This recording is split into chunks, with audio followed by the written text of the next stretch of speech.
Hey there, friends, it's Walt. When you're in a hurry, dress slowly. It's a mindfulness mantra that I seem to need to learn over and over again. It's a mantra that I say to myself frequently out in the wild, out in the wilderness, on big mountain peaks. I learned of this mantra shortly after a near fatal mistake I made.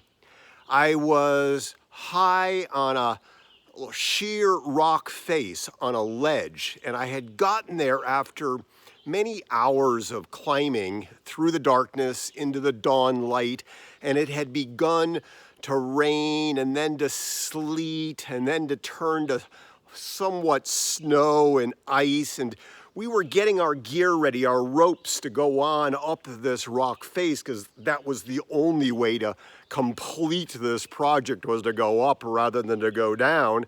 And as I began to put my climbing harness on, I got anxious and I began to feel cold and hypothermic, so I stopped putting the harness on and I began to put on my jacket and to futz with my backpack and get my hat on. And then the person who was going to lead up this first pitch led up, and he got to the place where he put in an anchor and he yelled down, "On belay," and I began to step off the ledge and looked down and saw that I hadn't finished buckling my harness because I was in a hurry to do so many things at once, and to stem the onset of the cold, I got distracted. And so every time I'm out in the mountains now, if I begin to feel as if I'm anxious and in a hurry, I repeat that mantra. When you're in a hurry, dress slowly. Slow the action down.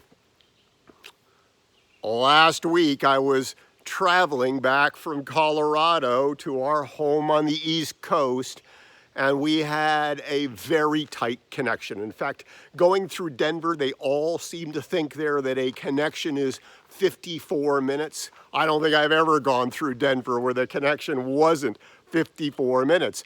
Anyway, we got stuck on the first leg, and that 54 minutes got whittled down to 20 minutes, and I was in a hurry.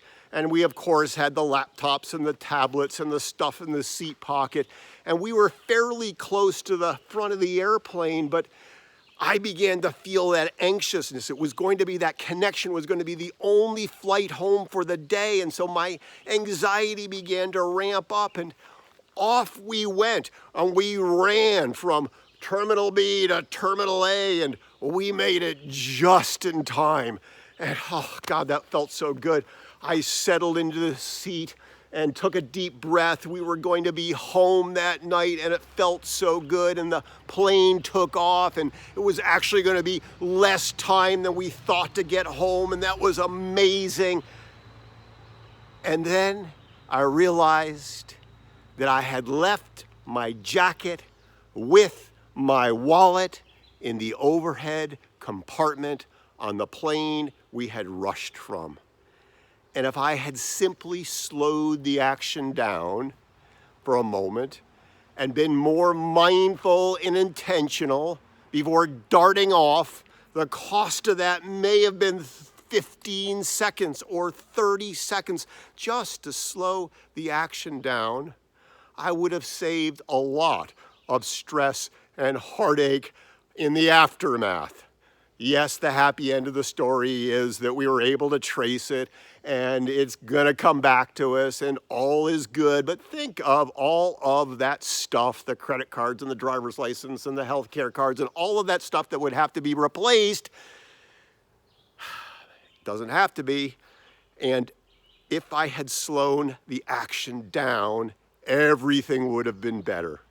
And so my invitation to you, because life is full of hurried situations where we're moving forward at the speed of life, when you're in a hurry, slow the action down.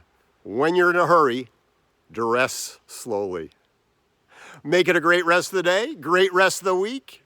Bye for now.